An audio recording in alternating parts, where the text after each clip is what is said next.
రాష్ట్ర వ్యాప్తంగా last phase counting కొనసాగుతుంది. మొదటగా వార్డు మెంబర్స్, తర్వాత సర్పంచ్ ఓట్లను లెక్కిస్తున్నారు అధికారులు. ఆ తర్వాత ఉప సర్పంచ్ ఎన్నిక జరగనుంది. విజయోత్సవ ర్యాలీలకు ముందస్తు అనుమతి తప్పనిసరి చేశారు అధికారులు.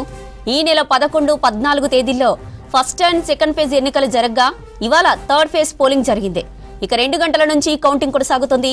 లాస్ట్ ఫేజ్ లో 3752 సర్పంచ్ స్థానాలకు ఎన్నికలు జరిగాయి.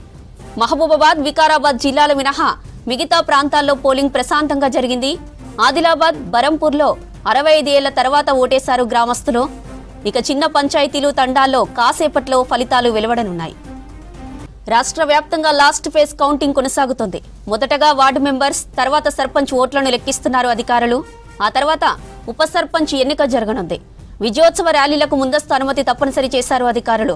ఈ నెల 11, 14 తేదీల్లో ఫస్ట్ అండ్ సెకండ్ ఫేజ్ ఎన్నికలు జరగ్గా ఇవాళ థర్డ్ ఫేజ్ పోలింగ్ జరిగింది.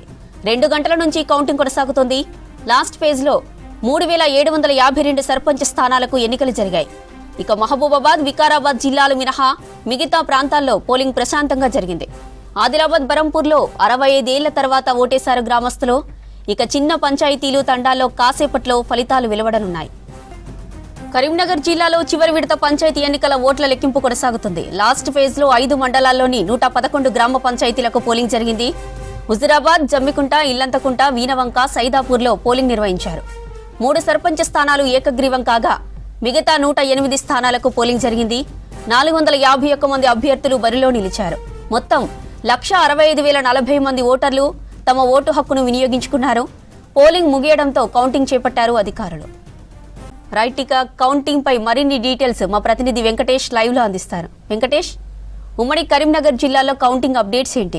జ్యోతి, కరీంనగర్ జిల్లాలో ఈ రోజు జరిగిన 3వ విడత ఫలితాల మీద సర్వత్రా ఉత్కంఠ కొనసాగుతుంది. ఇప్పటికే కౌంటింగ్ కేంద్రాల్లో కౌంటింగ్ ప్రారంభమైంది. వార్డు మెంబర్లకు సంబంధించిన కౌంటింగ్ కొనసాగుతుంది. చూడొచ్చు మనం ప్రజెంట్ కరీంనగర్ జిల్లా వీనవంక మండలం నర్సింగాపూర్ విలేజ్లోని కౌంటింగ్ కేంద్రం దగ్గర. ఇక్కడ మనకు వెనకాల కనిపిస్తున్న వాళ్ళంతా కూడా కౌంటింగ్ ఏజెంట్లు. వీళ్ళు విడతల వారీగా ఏ వార్డులు అయితే వాళ్లకు కౌంటింగ్ చేస్తున్నారు వాళ్ళని మాత్రమే లోపలికి పంపిస్తూ ఉన్నారు. మిగతా వాళ్ళు ఇక్కడ కూర్చోబెట్టి వాళ్ళకు ఎట్లా ఉండాలని చెప్పి ఇక్కడ అవగాహన కల్పిస్తూ ఉన్నారు. మనకు ఇటు పక్కన చూస్తే ఇటు కౌంటింగ్ స్ట్రాంగ్ రూమ్లో ఉంది. స్ట్రాంగ్ రూమ్ లోపల ప్రజెంట్ 3 వార్డులకు సంబంధించిన కౌంటింగ్ కొనసాగుతోంది.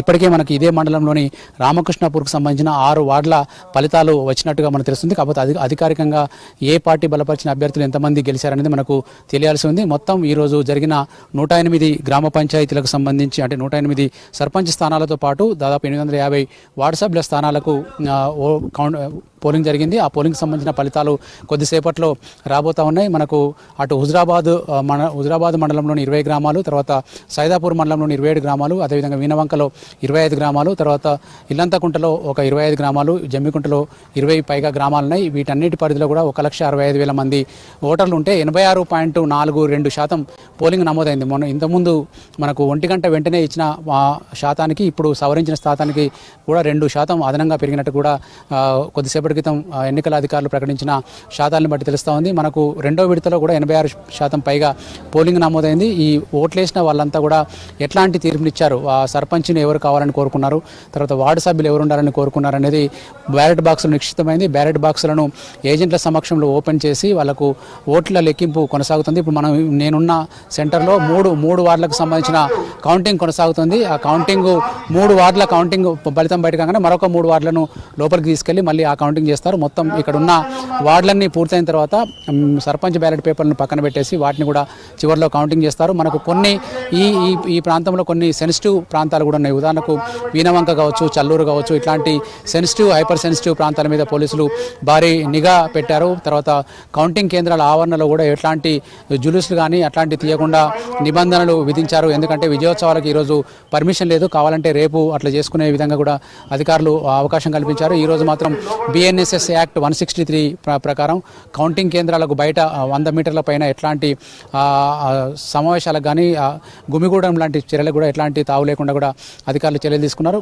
మనకు 1వ విడత 2వ విడత వచ్చిన ఫలితాల ఆధారంగా ఈసారి కూడా ఫలితాలు అదే స్థాయిలో ఉంటాయని చెప్పి ఆశిస్తూ ఉన్నారు. కాంగ్రెస్ పార్టీ నేతలు పెద్ద ఆశాభావాన్ని పెట్టుకున్నారు. ఈసారి 1-2 విడతల కంటే కూడా ఎక్కువ సంఖ్యలో సర్పంచ్ స్థానాలు సాధించుకుంటామన్న ధీమాను వాళ్ళు వ్యక్తం చేస్తూ ఉంటే బీఆర్ఎస్ బీజేపీ నేతలు కూడా ఈసారి మేము గతంలో కంటే ఎక్కువ సీట్లు సాధిస్తామని చెప్పి వాళ్ళు చెప్తున్నారు. ఓవరాల్గానైతే చాలా చోట్ల పోటీ చాలా క్లిష్టంగా ఉన్నదని చెప్పొచ్చు. కొన్ని చోట్ల పోటీ చేసిన అభ్యర్థులలో ఒకే పార్టీ నుంచి 2-3 కూడా బరిలోకి నిలిచారు. ఎందుకంటే పార్టీ నేతలు నేరుగా జోక్యం చేసుకోవడానికి వీల్లేదు. ఎవరిని డ్రాప్ కమ్మంటే కోపం ఉంటుందని చెప్పి వాళ్ళందరినీ ఎంతమంది బరిలో ఉన్నా కూడా బరిలో ఉండనిచ్చారు. ఆ లెక్కన మనకు ఒక్కొక్క చోట 6-7 కూడా అభ్యర్థులు సర్పంచ్ స్థానానికి పోటీ చేసి ఉన్నారు. ఈ మొత్తం పోలింగ్ ప్రక్రియ ముగిసిన తర్వాత కూడా బయట కొంత స్పెక్యులేషన్ జరుగుతున్నాయి. ఫలానా అభ్యర్థి గెలిచే అవకాశం ఉంది, ఫలానా అభ్యర్థి గెలిచే అవకాశం ఉందన్న స్పెక్యులేషన్స్ కొనసాగుతున్నాయి. కానీ ఓటర్లు మాత్రం చాలా గుంభనంగా వ్యవహరించారు. మనకు ఎవరికి ఓటేయాలో వాళ్ళకు ఓటేసి బయటకు వచ్చారు. బయటకు వచ్చిన తర్వాత ఎవరికి వేశారనే విషయాన్ని కూడా చెప్పకుండా ఎవరు అడిగితే వాళ్ళకి మీకే వేసామనే ఒక నర్మగర్భ వ్యాఖ్యలు చేస్తూ కూడా వాళ్ళు ముందుకు పోయిన పరిస్థితి కనిపిస్తుంది. కాకపోతే పల్లెలలో ఉన్న పరిస్థితులను ఆధారంగా చేసుకొని తర్వాత గ్రామీణ ప్రాంతంలో స్థానికులతో కలిసిమెలిసి ఉండే వ్యక్తిని ఎంచుకోవడానికి ఎక్కువ ప్రాధాన్యత ఇచ్చినట్టు కూడా ఓటర్లు చెప్పారు. మరొక అరగంట 30 గంటలో పూర్తి స్థాయిగా సర్పంచ్ ఫలితాలతో పాటు వార్డు ఫలితాలు కూడా ఒకటొకటిగా బయటకు వచ్చే అవకాశం కనిపిస్తుంది. జ్యోతి.